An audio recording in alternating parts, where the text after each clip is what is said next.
मैंने देखा ऑर्ब on the movements of earth and ये एनिमे 10 आउट ऑफ 10 डिजर्व करता है, बट मैं इसको 9 आउट ऑफ 10 दूंगा। जिन लोगों ने एनिमे देखा है उनको पता है क्यों। This anime is very special क्योंकि इसके अंदर जो फिलोसॉफिकल चीजों को प्रेजेंट किया गया है, उसको प्रेजेंट करने का तरीका और writing, that is insane. And for a moment मैं इसको विनलैंड सागा से भी ज्यादा एंजॉय करने लगा था, बट मैं दोनों को ही सेम टायर पे रखना चाहूंगा। इस एनिमे की स्टोरी के बारे में पहले बात कर लेते हैं। तो इस एनिमे के अंदर हेलियोसेंट्रिज्म का जो कॉन्सेप्ट है, उसको स्प्रेड करने के लिए क्या क्या स्ट्रगल्स किन किन को करने पड़े थे वो दिखाया जाएगा। पहले जियोसेंट्रिज्म थ्योरी एग्जिस्ट करता था, जिसका मतलब कि अर्थ कॉस्मोस के सेंटर में है। इसका मतलब कि वी आर बेसिकली गॉड्स। मतलब लोग समझते थे कि हम लोग गॉड्स हैं, हम लोगों को भगवान ने कॉस्मोस के मिडिल में डाला है, इसका मतलब हम लोग सुप्रीम है। लाइक हम लोग अभी जैसे सन को सुप्रीम मानते हैं, वैसे वो लोग अर्थ को सुप्रीम मानते थे।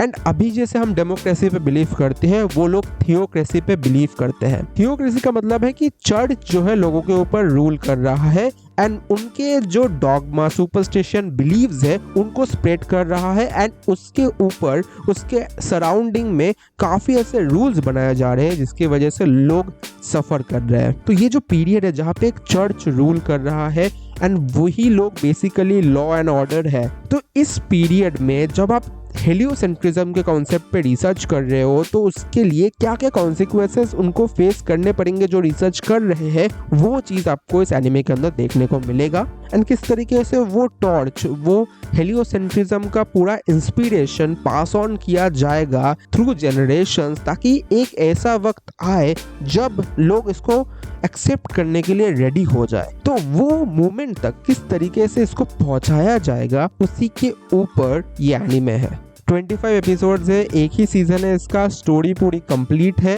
एंड पूरा का पूरा ड्रामा आपको देखने को मिलेगा। एक्शन कुछ खास है नहीं एंड ये आपको जापानीज, इंग्लिश सबड में मिल जाएगा। There are some things in this anime that you may not like, जैसे कि इसकी स्टोरी। ये कैरेक्टर ड्रिवन एनिमे नहीं है, ये स्टोरी ड्रिवन एनिमे है। स्टोरी ड्रिवन का मतलब क्या हो गया कि जैसे हम वन पीस देखते हैं जहाँ पे लूफी की स्टोरी को हम फॉलो कर रहे हैं, या फिर नारुतो में हम नारुतो की स्टोरी को फॉलो कर रहे हैं, मॉब साइको में मॉब की स्टोरी को फॉलो कर रहे हैं, तो वैसा ट्रेडिशनल शोनेन टाइप का यहाँ पे नहीं है। ये स्टोरी सेंट्रिक है, मतलब होल कंसेप्ट है हेलियोसेंट्रिज्म का, वो कैसे जनरेशंस के थ्रू पास ऑन हो रहा है, वो स्टोरी सेंट्रिक अप्रोच यहाँ पे रखा गया है। इसी वजह से आपको बीच बीच में न्यू कैरेक्टर्स इंट्रोड्यूस होते हुए देखने को मिलेंगे एंड टोटल 5-6 कैरेक्टर्स होंगे मेन कैरेक्टर्स जिनकी स्टोरी को आप फॉलो करोगे। तो ये जो ट्रांजिशन है एक कैरेक्टर से दूसरे कैरेक्टर में, ये थोड़ा सा टफ है एंड आपको थोड़ा सा टाइम देना पड़ेगा उनको।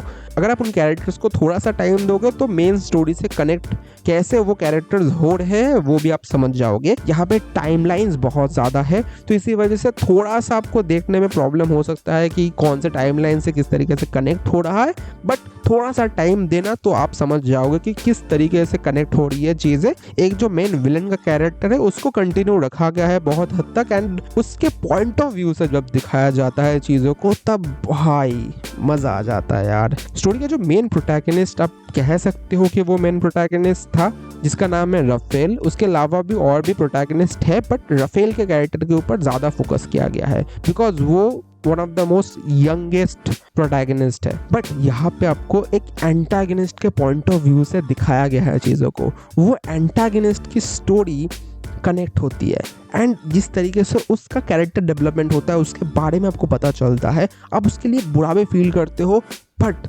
you really like that antagonist for the things he does। But आपको बार बार ऐसा लगने लगता है क्या अब इसका कैरेक्टर चेंज होगा, क्या अब ये एक्सेप्ट करेगा इसका फॉल्ट, तो आप उस कैरेक्टर को पसंद करने लग जाते हो इन अ बैड वे। इसके अलावा भी सीरीज के अंदर साइंस वर्सेस सुपरस्टिशन ये वाला पॉइंट भी टच किया जाता है और उस पेट्रियार्कल सोसाइटी में किस तरीके से वुमेन्स को ट्रीट किया जाता था वो भी चीज यहाँ पे आपको दिखाया जाएगा। भाई तुम एक्शन वैक्शन छोड़ो, इसको इसके राइटिंग के लिए देखो भाई। एक मोमेंट आता है ऑर्ब के अंदर जब इनसेन लेवल की राइटिंग हो जाती है एंड किस तरीके से टॉर्च को पास ऑन किया जाएगा नेक्स्ट जनरेशन में, वो चीजें उनके बैकग्राउंड के जो आइडियाज है दैट इज इंसेनली रिटन भाई। मतलब एपिसोड 11 तक राइटिंग फिर भी ठीक ठाक लगता है, बट उसके बाद राइटिंग इंसेन होता जाता है एंड लास्ट एपिसोड तो बहुत ज़्यादा इंसेन है, बहुत ही ज़्यादा, एंड सोचने पे भी आपको मजबूर कर देता है कि हुआ तो हुआ क्या इसमें। सीरीज के अंदर बहुत ऐसे डायलॉग्स है जो आपके साथ रह जाएंगे। जैसे एक कोट था कि when we exist death doesn't end when death exist we don't. तो मोस्टली इस एनिमे के अंदर इंस्पिरेशन, बिलीव्स, आइडियल्स को लार्जर देन लाइफ तो नहीं बट एक काफ़ी रियलिस्टिक तरीके से प्रेजेंट करने की कोशिश की गई है।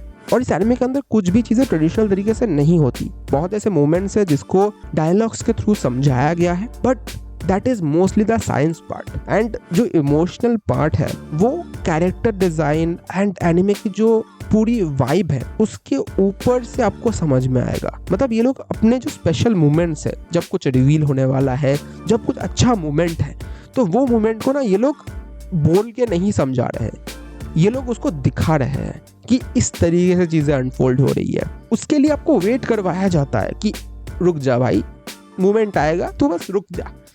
मतलब मोमेंट आता है but you have to wait for it. So that is how I think it is one of the best animes out there. तुम लोग अगर स्टोरी ड्रिवन फॉर्मेट के साथ फेमिलियर नहीं हो तो भाई थोड़ा सा वेट कर जाना, बिकॉज मैं भी नहीं था एंड मेरे से नहीं देखा जा रहा था वो ट्रांजिशन पीरियड। बिकॉज एक कैरेक्टर को आप 2-3 एपिसोड देखते हो उसके बाद फिर से कैरेक्टर, तो दैट इज समथिंग न्यू।